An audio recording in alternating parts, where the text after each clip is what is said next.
expressed in this program by the host or guests do not state or reflect those of the company, its management, sponsors, or any entities they represent. Oh, it's lit.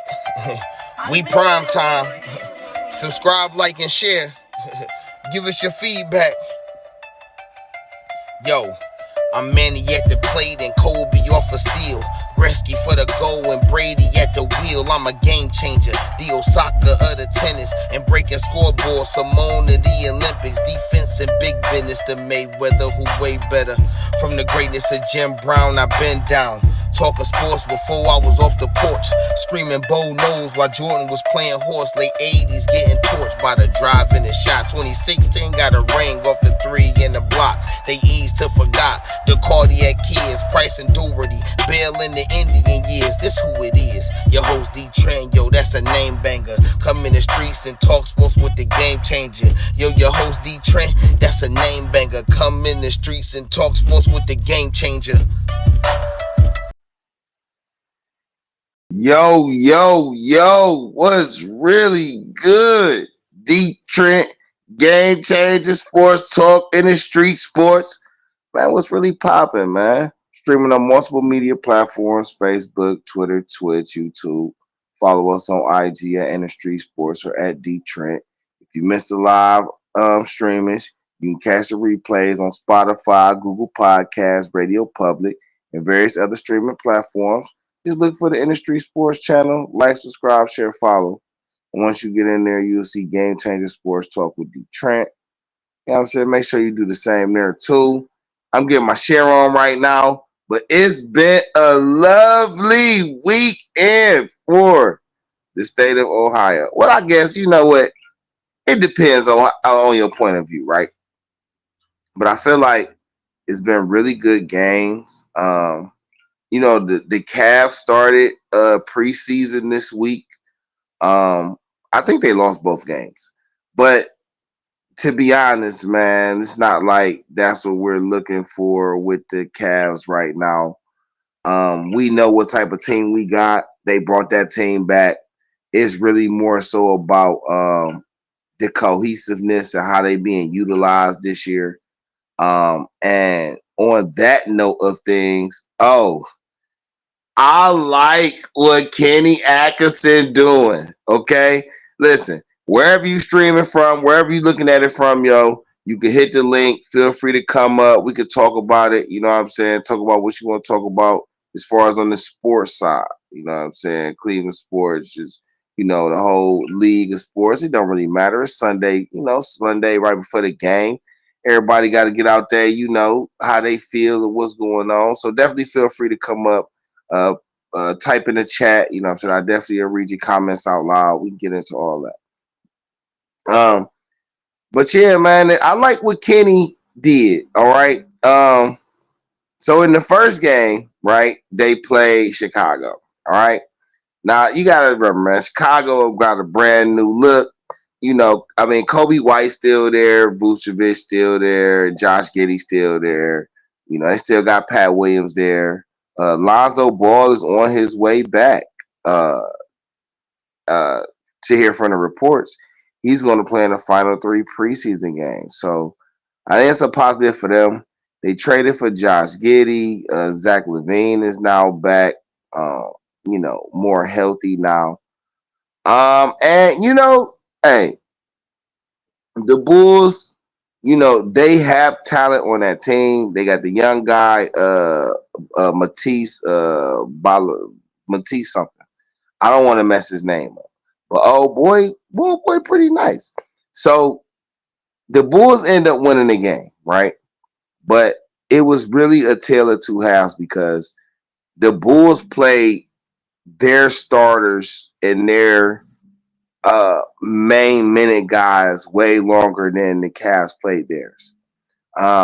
It seemed like Kenny Atkinson, new head coach, Kenny Atkinson for the Cleveland Cavaliers, he was trying to more or less see what his system looks like on the floor, right? Versus just in practice. You know, they practice this, they do all that, but seeing the end game and how it's going to work gives you a better understanding of what you can and can't do, right? And listen, They started off with Mobley pushing the damn rock. And let me tell you, if Mobley plays like that the entire year, we're talking about MVP candidate, Defensive Player of the Year candidate, Most Improved Player candidate, All NBA team, All NBA defensive team. We're talking about a breakout, D Rose breakout type of year. If Evan Mobley plays the way he played in that first half in Chicago. Because when I tell you he was taking advantage of every mismatch they put in front of him, OMG. And that's good for Cleveland, right? The more Evan Mobley becomes a 7-foot threat, the more what everybody else does becomes that much more impactful, because now he is going to be the main focus of most defenses. Hey, this 7-footer gets out here and he can do this and stretch it out and do that and move here. And so I liked it what I seen. As far as from an X and O standpoint, right?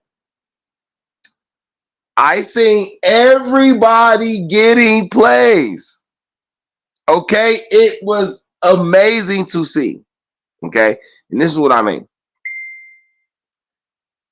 Whenever Mobley come down and he pushed the rock, he has an option. Okay, you come down and you got a mismatch, you take that mismatch. All right, and you make the best basketball play coming off that mismatch. All right, in doing that allows Darius Garland to actually be a spot-up shooter sometimes, which goes very much a long way for this CAVS team that wants to find a way to have everybody involved in a meaningful way. Darius Garland being your stretch, the guy who stretches the floor from the point guard position, is ideal. Because by Evan Mobley doing that, and then you get, Garland, long range jumper popping, mid range jumper popping. A lot of people will forget that Garland has handles and he can pass. So now his strongest ability, which to me is his jumper, becomes a number one asset for the team. And what he does off the dribble becomes a thing that puts the team over top. I like that. In doing this as well, with Evan Mobley coming down, doing what he do, it allows Donovan Mitchell to actually take advantage more of his mismatch, right? Because Donovan could beat a lot of men without the ball to the hole, so he can catch finishing a lot of baskets, right? Donovan can catch it into two, and he could bang that shot, or he could pump fake, take it in. Or Donovan can come down, get it off the handoff from Mobley, turn right around and run a pick and roll with Mobley, right? And now you're able to use his shot, his ability to get to the hole, his passing, and everybody else is still in the position to do what they do. Mastruz being able to spot up in his shots works well for the Cavs. You know what I mean? Jarrett Allen being able to clean up on the board works well for the Cavs, right? I like what I was seeing from the starters, right? All right. It was nice to see Donovan able to get it, come down, pass the ball, people cut into the hole, was no standing around. You seen a couple plays, in that first half where the starters kind of reverted back to the JB teachings, right? And that's to be expected, right? Because JB Bickerstaff, shout out to JB Bickerstaff. He was over here for like 7 years, bro. And he helped turn it around. So old habits die hard, you know what I'm saying? But the second unit came in, right? And this second unit consisted of LeVert and Okoro and Ty Jerome and Dean Wade and Tristan Thompson, right? And I see Dean Wade get a middle of the lane curl for a 2-pointer. I seen Dean Wade get slashers. Like these were set plays. I see Okoro has a green light with the second unit. Okoro has a green light with the second unit. I loved it. Okay? Okoro, go out there and play. I know you're going to give me defense, bro, but I don't know what you're going to give me on offense. Just go play. Play within the offense, but play. Right? Oh. So you seen Okoro catch a couple of slashes. You seen his ability to be able to take a couple of dribbles and make a pass off the dribble for an assist, which he's shown he can do that over the last couple of seasons. Right? Um, you know, I just seen a lot more usage. I seen Levert. Oh, wait, hold on. Before I even get to Levert being able to play off ball freely, shout out to Ty Jerome. Ty Jerome genuinely looks like he's ready to put in some work. Ty Jerome look like he ready to put in work. He look like he ready to be, a backup lead guard. And that's good, right? I love it. Kenny Atkinson has been raving about Ty Jerome in practice and training camp and all that. So he's really been making an impact and things like that. I haven't seen anything different from what I've seen from the preseason so far. And that's good. Ty Jerome like 6'5". You look at it like this, right? The starting unit of Garland and Mitchell, which is basically a 6'2" and 6'3" guards, right? Then you got Mastruz, who like 6'5", right? And then you got Mobley and Allen, right? Which Mobley is the 7-footer, and Jared Allen's really like 6'10", right? 6'9", 6'10". That's cool, right? But then when you come off the bench, with all big boys, okay? Ty Jerome is 6'5", 6'6". Levert is 6'6", 6'7". Okoro is 6'5", 6'6". Dean Wade is 6'10", 6'11". 6'9", 6'10", right? Tristan Thompson is 6'8", 6'9", right? And then you still can come in with a Luke Travers, who's 6'8", 6'9". Jalen Tyson, who's 6'7", 6'8", right? You still come in with Craig Porter's a little jumper, but Imani Bates is 6'9". So the Cavs have size. Size is no longer an issue with the team, right? It's just all about personnel utilization. Getting guys in their spots of strengths, putting them in positions to be able to help impact the team positively. But that I like what I seen from the first game, right? They come back in the second game, they play the Pacers. A lot of the starters didn't play except for Jared Allen. From what came from the reports, Kenny Atkinson didn't want Jared Allen to play, but he wanted to play. So it's kind of hard to tell a star that you're paying $30 million that he can't play. And he's not injured. It's not really something that, and it's kind of like bylaws for that type of shit, right?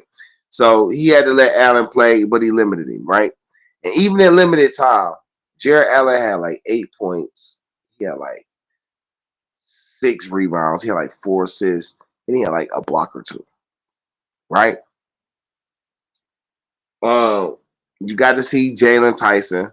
Okoro starts off the game taking the cat off the dribble off the triple threat with the dunk. All right. Kenny Atkinson is allowing these guys to play and become whatever player they're going to become. And that's what's encouraging to me about what I'm seeing. Because virtually he's taking the same personnel and he's just making them look better on offense. They still going to be defensively sound. They still going to be a force to be reckoned with on defense. They still going to play team ball. They still going to work together. You feel me? But now they have some type of offensive structure, which should allow them to open up things for everybody in a great way. All right. Um, but like I say, I do like what I've been seeing from them so far. They haven't won a game, but this is more about getting things in flow and getting people out of old habits and getting them into the new ones. But I am excited for the Cavs. I am very, very, very much excited for the Cavs. Um, I think their next game is Wednesday versus the Pistons, which is interesting because they'll be seeing JB Bickerstaff, right? And JB got a nice little team over there. It ain't like, he ain't got nobody. Like, he got Cade, Jaden Ivey. You know what I'm saying? He got oh my God, Tobias Harris over there now. He got Duran. They couldn't keep James Wiseman though. Wiseman clearly is going to the Pacers. But we're going to see how that plays out, right? Dee Trynt, GameChangaSports Talk, Industry Sports, streaming on multiple media platforms, Facebook, Twitter, Twitch, YouTube. Follow us on IG at InDaStreetzSportz or at DeeTrynt. If you miss the live streamings, you can catch the replays on Spotify, Google Podcasts, Radio Public, and various other streaming platforms. Just look for the InDaStreetzSportz channel. Like, subscribe, share, follow. Once you get in there, you will see Game Changer Sports Talk with yours truly. Make sure you do the same. So, all right, we talked a little bit about the Cavs, and I'll revisit them a little bit in a second.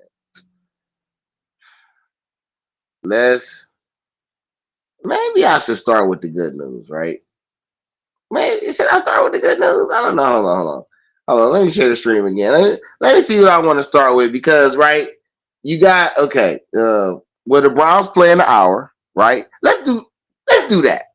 Let's do that, right? The Browns play in an hour. They are going against the Philadelphia Eagles. This is an interesting week for the Browns. All right. This is game 6 of the season, right? Which means they are 3 weeks away from a bye. There is no Nick Chubb. We got some more inactives for today too, right? No Nick Chubb. No. Let's get to the bottom of this. Hold on, because I was just looking at this. No Nick Chubb. No Ronnie Hickman. It says Dorian Thompson Robinson is on the inactive list, but if I'm not mistaken, that just means he's the emergency quarterback. So Lord forbid, something happens to Watson and he has to not be able to return, and then Winston goes in and he's not able to return, then Dorian Thompson Robinson will automatically be activated. So he's dressed. He's inactive, but he's dressed, right? But starting safety, Grant Delpit is out. Starting safety, Ronnie Hickman is out. Starting center, Ethan Pochich is out. Starting middle linebacker, Jordan Hicks is out. Rotation defensive tackle, Quentin Jefferson is out. And wide receiver, Jamari Thrash is out. Expected lineup changes. Nick Harris to start at center. Michael Dunn to start at right guard. Okay, so Teller's still out. Okay, so Teller's on the inactive list? That's wild. Devin Bush starts at middle linebacker. D'Anthony Bell starts at one safety, and Rodney McLeod starts at the other safety. Now, you know why I like this right here, though? Because D'Anthony Bell and Rodney McLeod both can play in the box. So, if they do it what I think they do it,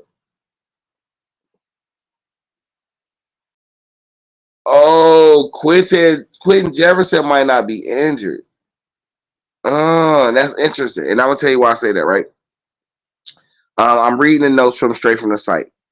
Sign cornerback Tony Brown II and tight end Jeff Swab to the active roster from the practice squad. Signed long snapper Rex Sunahara to the active roster. Activated Muhammad Diabite and defensive tackle Maurice Hurst second from injured reserve. Activated defensive tackle Mike Hall Jr. from exempt commissioner's permissions list. Elevated safety Christopher Edmonds and wide receiver Jalen Darden to the active roster from the practice squad. Remove Charlie Huglet because he's on injured reserve. James Hudson is on injured reserve. James Prochet's contract has been terminated. Javon Cohan, Sam Kamara, and Tiny and Blake Whitehurt removed from the active roster and placed on the team's practice squad. Also removed linebackers Michael Barrett, running back Royce Freeman, and tackle Ricky Lee from the practice squad. And they got kicked off all the way. This is an interesting day to shuffle, right? But it's kind of cool. So we'll get our first glimpses of Mike Hall Jr. today. Muhammad Diabite is a linebacker who has actually grown up a lot in this system from last year to this year. Isaiah McGuire, I assume, is already up. He's been playing very well too. So Jordan Hicks hasn't been playing that well, but he's also nursing like a lingering injury. So putting Devin Bush right there, I like because Devin Bush likes to hit shit, right? He likes to make physical contact and blow the hole up. So I think playing him in the middle was cool. Of course, JOK gonna play the outside. He probably gonna play the right. But I want to see what Muhammad Diabite can do with the starters. I think his length, his speed, his athleticism. I think he's one of the guys on there who can actually one-on-one tackle in the open field. So I would like to see what he's got going on. I think DeAnthony Bell and Ronnie McLeod are two guys who can tackle pretty well in the open field. So we should be seeing that. And to be honest, check this out. If that's how it plays, then the Browns, Jim Schwartz will have to consider moving Brett Delpit to free safety and letting him play more coverage, right? Because it's not that the Browns coverage suck, but the Browns need a safety back there that receivers know will knock the shit out of them when they catch the ball. And I think that's the thing. It's not about the coverage. It's about hearing them footsteps, even if you do get past our great receivers to say, ooh, even if I get back there, that motherfucker gonna clean it up. You know, like Avery used to do, like Darren Sharper used to do, you know, like you see what's my guy that's leading the league in interceptions right now, like he do it. But you know, I think that's something to consider, right? Nick Harris starting at center on that line, which means it's gonna be Nick Harris with Joe Batonio and Wheels. I see earlier in the week that they activated Jack Conklin. I don't know if he's going to start because DeWan Jones is there, but maybe this is the day they get to see, you know, what it looks like with him coming in as a rotation guy. You know, DeWan Jones started on the right, Jed will start on the left, and then you can just rotate Conklin in. I ain't gonna lie.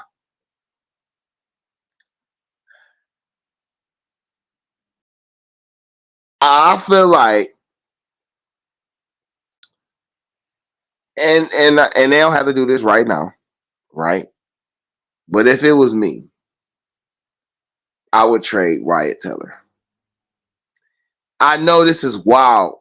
I would trade Wyatt Teller, and I would put Jed Wills on the right-hand side and make him play guard.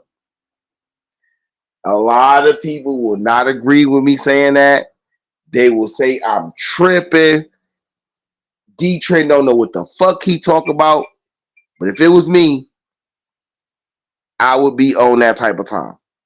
I could put Jed and fucking Dewan on the same side, and then it costs me less money of having Conklin and Wyatt Teller over there.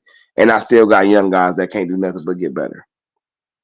It also makes my line faster over there, and it makes me put Jed Wills in a position to have to play aggressive all the time, right?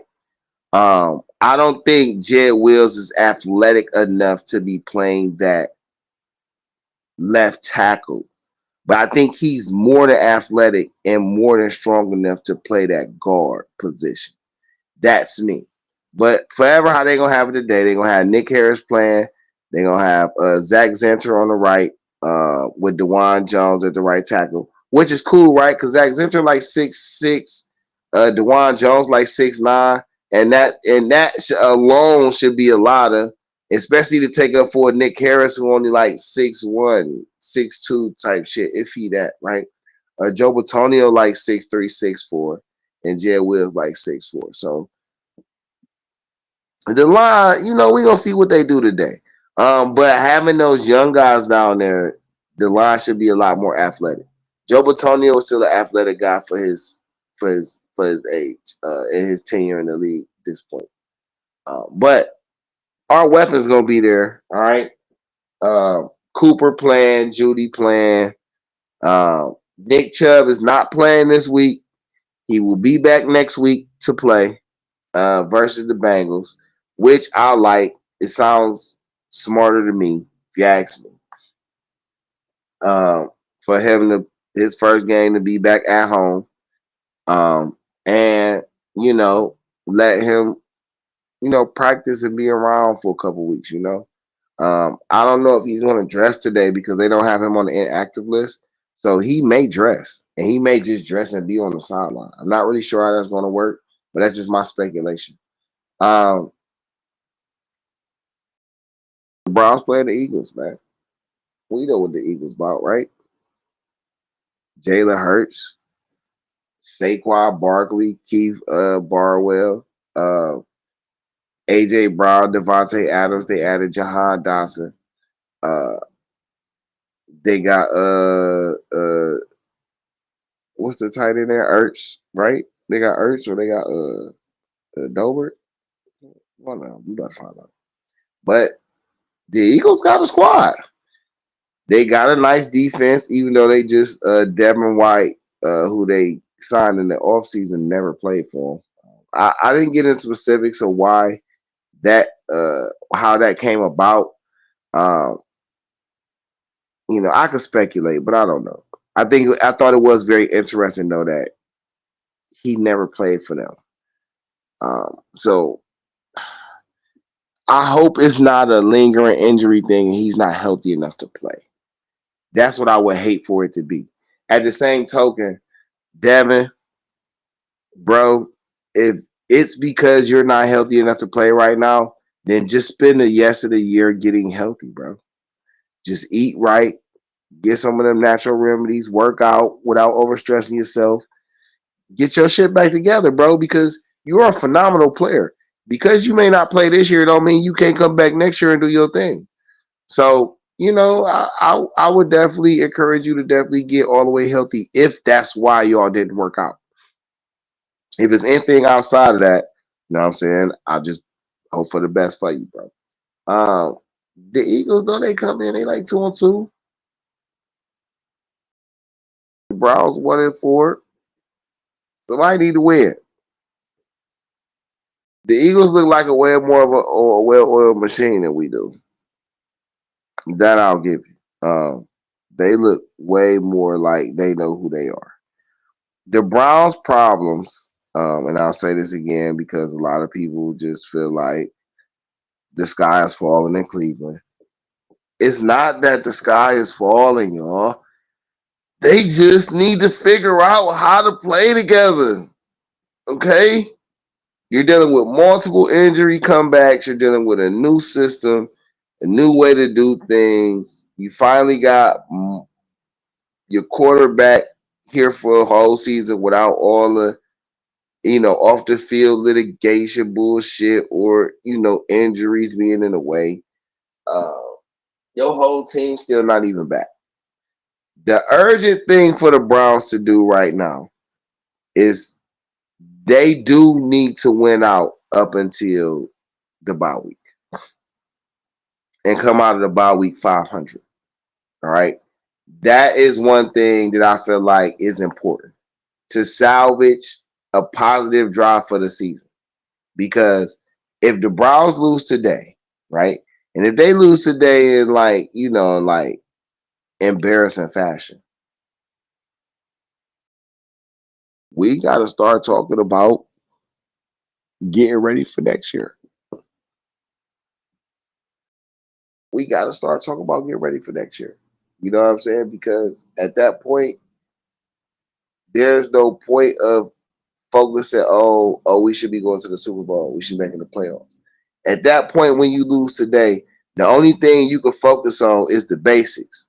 Situational football, just being the cohesive unit, playing on the same page, being on the same accord. Because those things carry over to next year. And they allow you to just get ahead of the ball early. Okay, all right. Hey, this year it ain't going to work out. Okay, fine. A lot of the team ain't going nowhere, and we could make some moves. And the most important piece that we need to keep, we can find a way to retain. And the places and pieces that we, can find some more reliable solutions, we'll be in a position to do that. Especially if it goes that bad and we end up with a top 10 pick. Hey, guess what? Cleveland hasn't had a top 10 pick in 3 seasons. They could use one right now, right? Cleveland could use multiple legitimate top 100 players to go with the team that they got. What's wrong with that? Nothing. Some people be, it's always better wait next year. What the fuck else do you got to do, bro?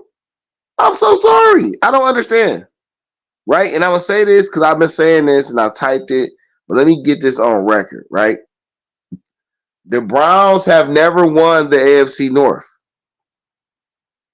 So until they actually win the division, what is the fan base crying about?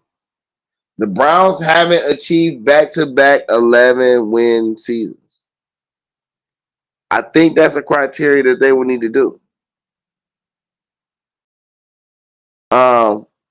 The Browns haven't won multiple, for sure. Haven't won multiple home openers, right? Haven't swept the division. It's a few things that they haven't done yet. So, chill. Give it time. It's like Novocaine. Give it time. It always works, right? Hold on, y'all. Hello? I'm in the middle of the podcast. I'm going to call you right back, okay? Hello? Can you hear me?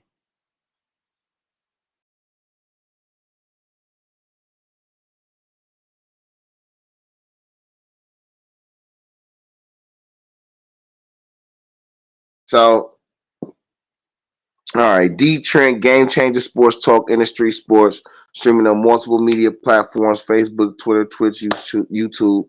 Follow us on IG at InDaStreetzSportz or at Dee Trynt. If you missed the live streamings, you can catch the replays on Spotify, Google Podcasts, Radio Public, and various other streaming platforms. Just look for the InDaStreetzSportz channel, like, subscribe, share, follow. When you get in there, you'll see GameChangaSports Talk with yours truly. You can do the same.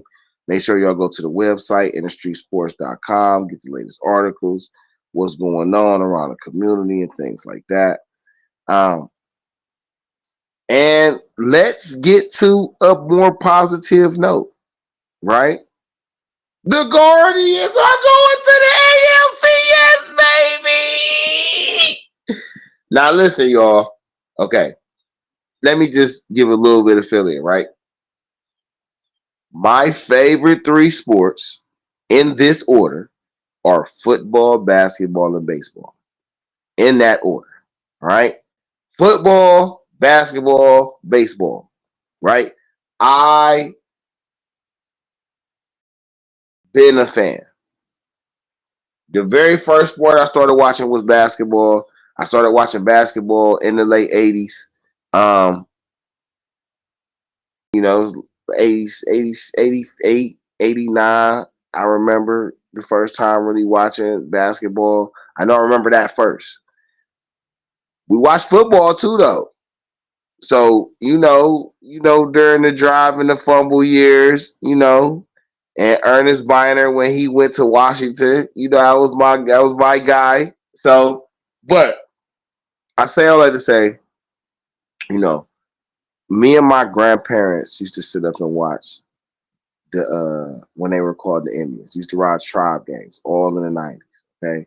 With the Albert Bells and Omar Vizquels and Kenny Loftons and Sextons and Manny Ramirez and what was the brothers? Giles, Brian Giles and his brothers, and Jose Mesa and Dennis Martinez and Oral Hershiser.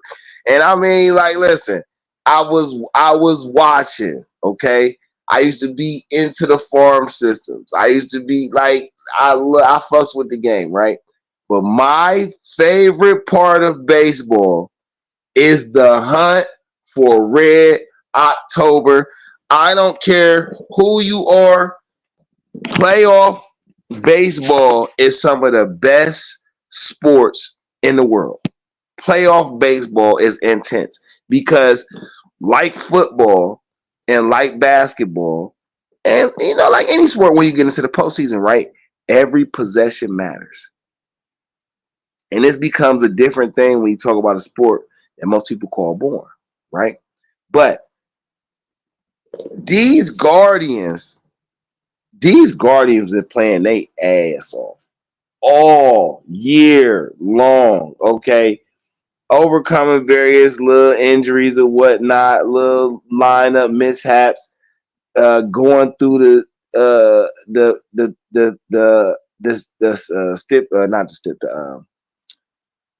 what do they call that? The label, right? Of not being able to manufacture runs on a regular basis, right? They don't have any power hitting, you know. Oh, they're still young. They don't invest enough in their payroll. This is what we hear, right? This is what's going on. Well, they just beat the Tigers and they about to play the Yankees. Now, we talking about, right, these Guardians, won 90 games this year. You know what I'm saying? I mean, they was number one in the AL for a minute this year, right? But at the trade deadline, they traded for a guy named Lance Thomas.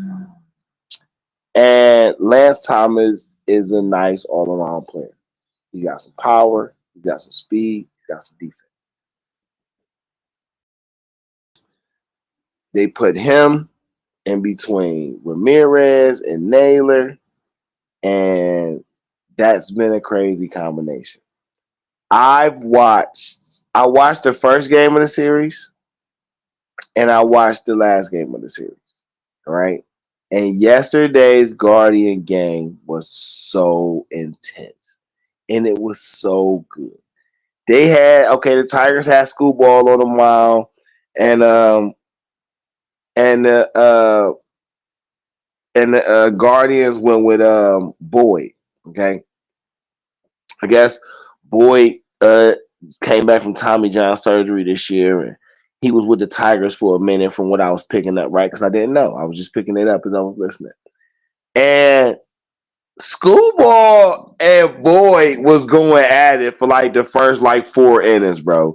It was a pitcher's fest for like the first 4 innings. And it looked real nice. But we at home, right? So, Guardian fans kind of sweating. Like, damn, bruh. Like, listen, we didn't have so much of a great season. Y'all can't let them come in like that, right? So then the Tigers get on the board. Now they got this outfielder. Was it Meadows? It was either Meadows or it was Torkelson. I think they both. I think it was one of the both. It might have been both though, because I think they both fast, right? So I think Torkelson got on first, and then he stole second.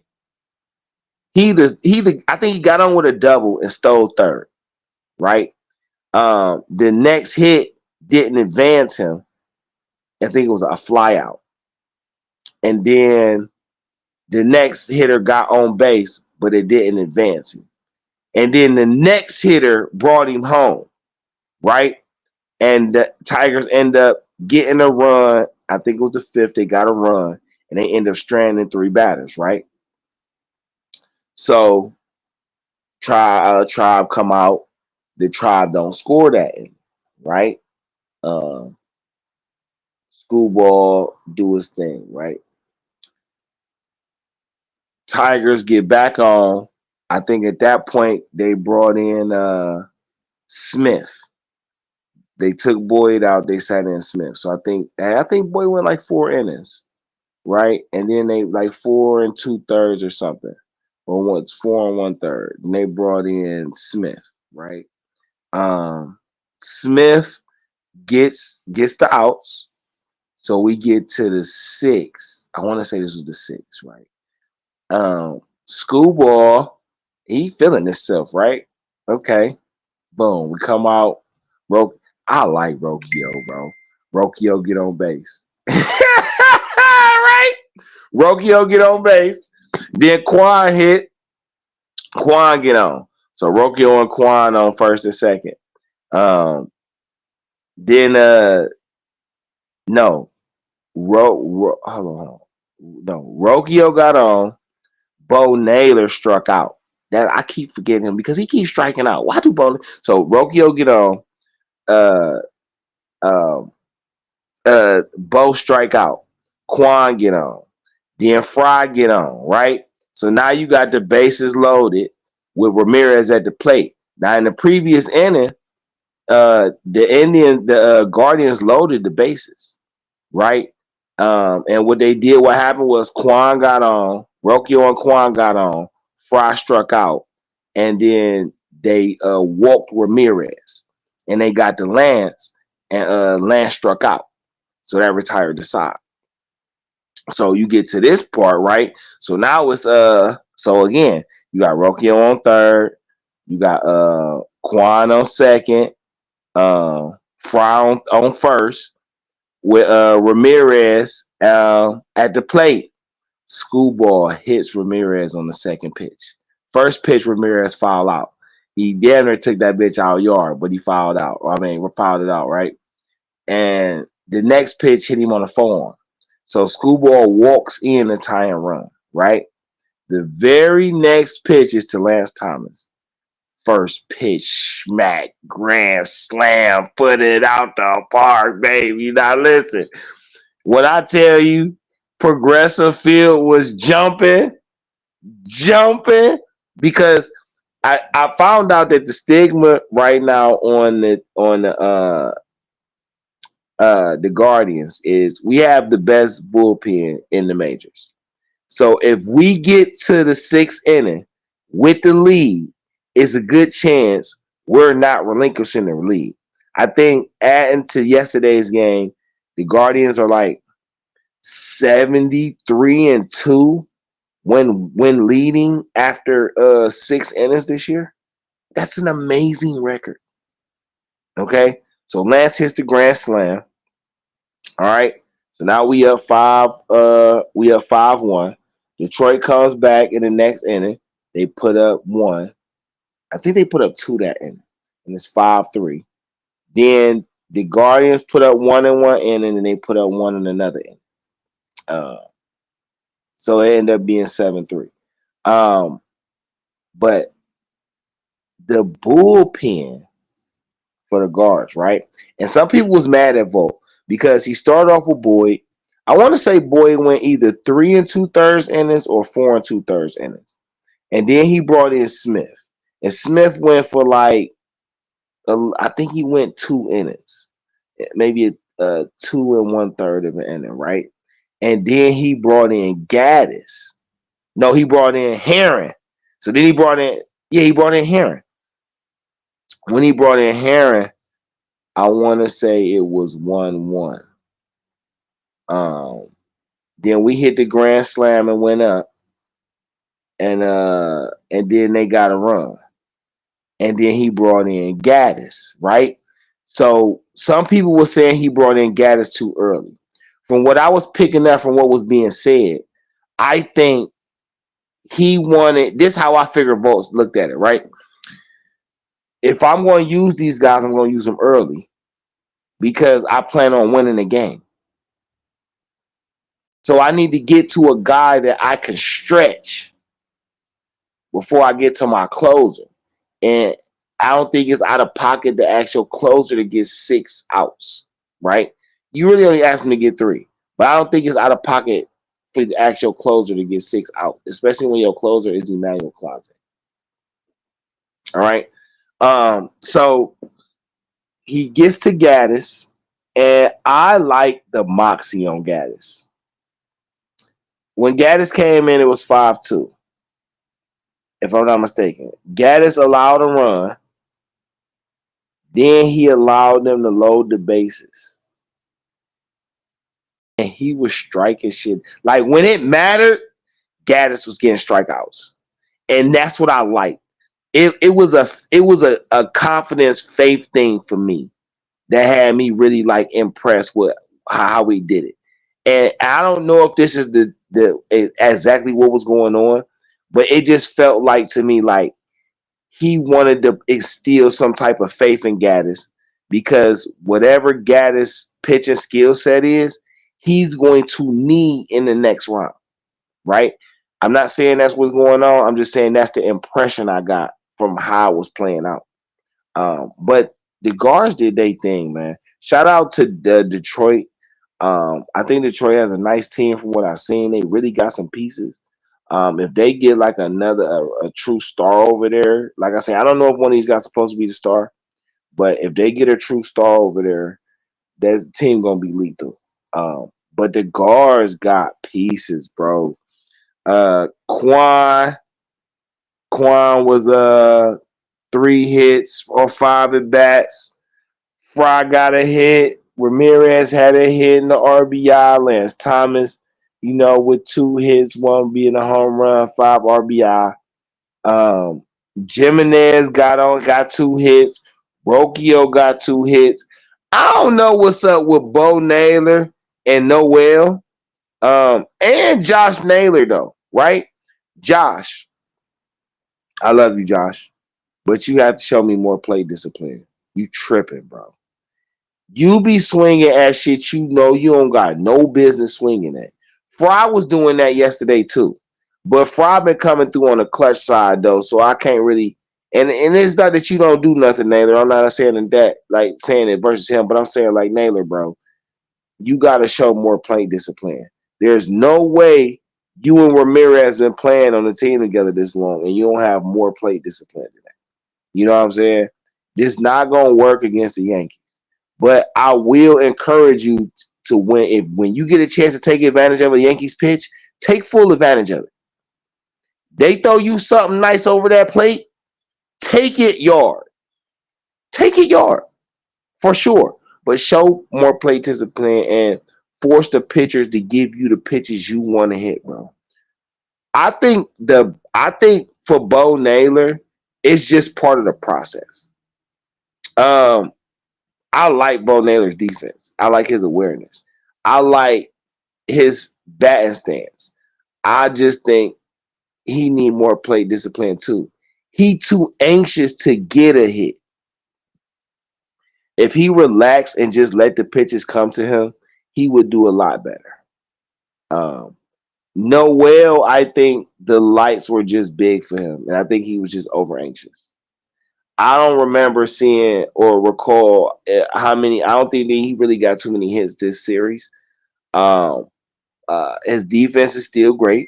We need that, but at the same token, I think they just need to just calm down, man. Just show a little more play discipline. That'll be all right, man.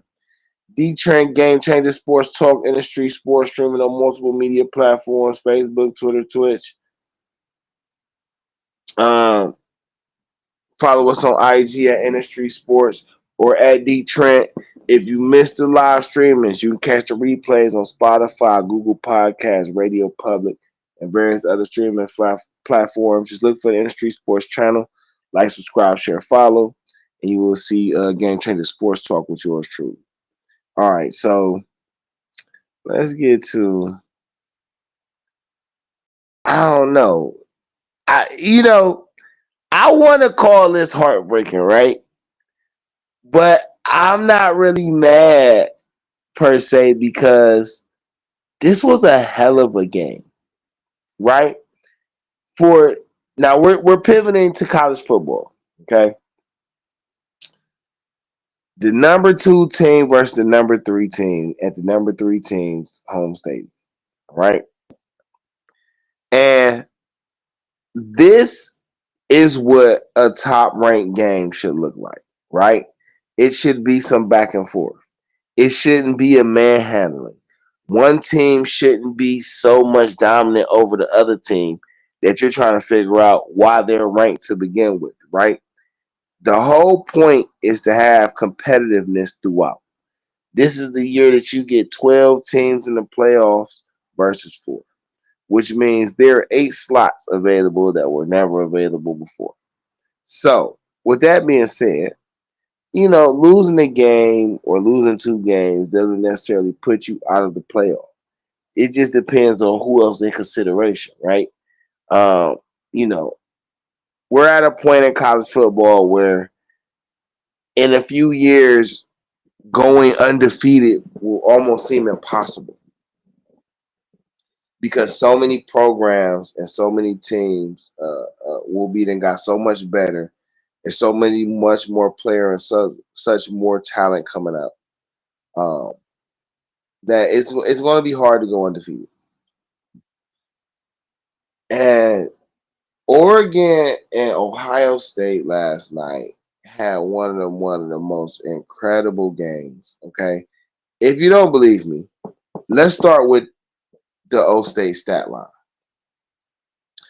Quarterback Will Howard went 28 for 35 for 326 yards, averaging 9.3 yards of completion with 2 touchdowns passes. Travion Henderson had 10 carries for 87 yards. Quinshawn Judkins had 11 carries for 23 yards and a touchdown. Emeka Mbuka had 2 carries for 20 yards. Will Howard had a rushing touchdown. Jeremiah Smith had 9 receptions for 100 yards and a touchdown. Ibuka had 10 receptions for 93 yards and a touchdown. G. Scott Jr. had 3 receptions for 46 yards. Judkins had 2 receptions for 38 yards. Will Kamarek had one reception for 32 yards. Carnell Tate had a catch for 13 yards. Travion Henderson had 2 catches for 4 yards. All right. This was the problem, though. Starting quarterback for Oregon, Dylan Gabriel, had 23 completions of 34 attempts for 341 yards and 2 touchdowns. Starting running back Jordan James had 23 carries for 115 yards and a touchdown. Dylan Gabriel he broke for like a 27-yard touchdown, which was crazy in a crucial part of the game. All right. Evan Stewart had 7 receptions for 149 yards and a touchdown. Tez Johnson had 7 catches for 75 yards and a touchdown. Terrence Ferguson had 4 catches for 62 yards. And the ejected Trayshawn Holden had 1 catch for 32 yards. I'm going to pause it right there. Trayshawn Holden, you got to be one of the stupidest people I ever seen in my life, bro. You're on national TV in a game where Oregon is trying to prove that they're not soft now that they're part of the Big Ten network. You get a great reception over one of our top corners and you spit in his face.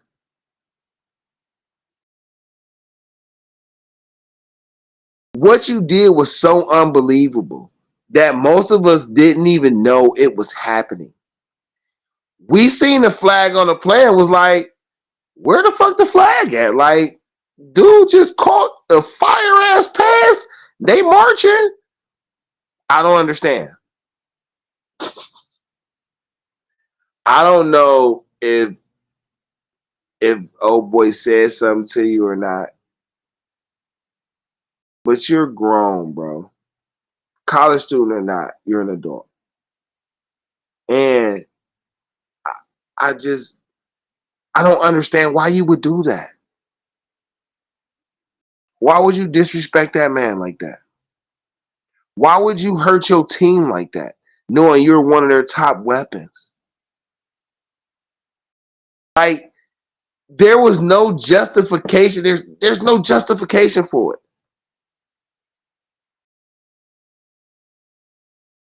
In my opinion, Oregon has to discipline you, bro. Oregon has to suspend you. You have to get like 4 games. If you ask some people, they think they should take your scholarship.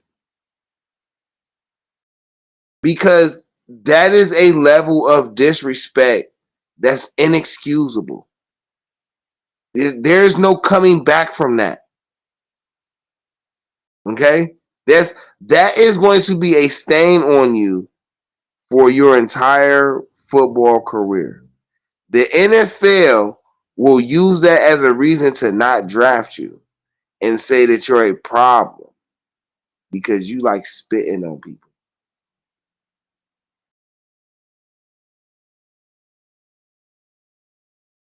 Oh, that shit blew me.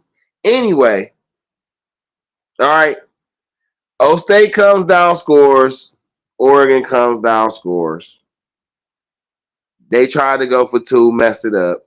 So now it's 7-6. O State comes down, scores. Oregon comes down, scores. They tried to go for 2, they messed it up. I think Oregon kicked the field goal. Yeah, because that put them at 15. O State comes down and scores. Right? Okay? So now it's 21-15. O State got the ball first. Oregon comes down and scores right before half. So now it's 22-21. Right? Okay. Come out in the second half. No, wait. Oregon was fired for this, though. Hey, shout out to Oregon coach Lanning, bro. I've never seen an onside kick like this. In some ways, it's disrespectful. At the same token, depending on how it's executed, it's actually genius, right? And what they did yesterday was genius, okay? I cannot not. Nobody knew you were going to do this. I'm not faulting O State's coaching staff. I'm not faulting number 48, who ultimately was the victim on the play. Okay, so O State score, Oregon comes down, score. Right, they missed it too. O State almost took they intercepted the accident, almost took it back for the safety. So when Oregon come to kick the ball off, instead of no, wait, did O State go up 14? I think O State might have went up 14-0. Anyway. No, yeah, O State did go up 14. No, that's crazy. Anyway, though, whatever the case, right? Oregon kicks it, and instead of squib kicking it, he kicked it off the defender, right? It was so petty, though. I couldn't help but laugh. It was so petty. He kicks the ball and basically direct kicks it to one of the front one of the front blockers on O State. The issue or the smart part is he kicks it in his chest or like in his stomach, right? And the ball is only like 10 yards away, bro. That's not a lot of reaction time if you don't know you're about to get kicked with the ball, right? So it's disrespectful because why would you kick the ball at him? At the same token, we're playing football. So it isn't like he blasted him to where he was being disrespectful because we got on pads. But he did kick it hard enough to where it came too fast for you to react to it, and it still bounced back and gave us a chance to get the ball. 48 tried to move and jump, And by the time you realized what was going on, it was too many Oregon dudes right there for him. I do not fault him. It was actually a genius play. It was funny. Oregon comes down, scores whatever case. So we get to the second half, right? And my entire issue with Chip Kelly's offense right now is why isn't Judkins and Henderson in the backfield at the same time to end games? Why doesn't quarterback Will Howard have the option to give it to either one of them? Like, that is your base formation. Like, when you get down to the clutch of the game, the only people that should be in the game is Judkins, Henderson, Ibuka, Smith, and whichever other fifth option you think can help those four. Cardinal Tate probably could be somebody. There's nothing wrong with the tight end. I like G. Scott too. But you could interchange those guys. But those main four guys should live on the field in the fourth quarter. All right? That's one thing I didn't like about what Ryan Day did. Outside of that, it was just a good game. Will Howard, bro, you have to have awareness. There is no way in the flying fuck that you don't know that the clock is going to start after an offensive penalty. You should know that. Ryan Day, for you to not know that the clock was running and for you not to use the timeout is inexcusable. Y'all trying to save a timeout to get to a point to use it. Maybe you needed the timeout to get to the point. I don't know. Oregon played a really good game. I think O State played a really good game. I think Will Howard and Ryan Day just mismanaged the last possession because O State had a chance to win this game by touchdown or field goal, and they didn't even give themselves the chance. But it was a really good game.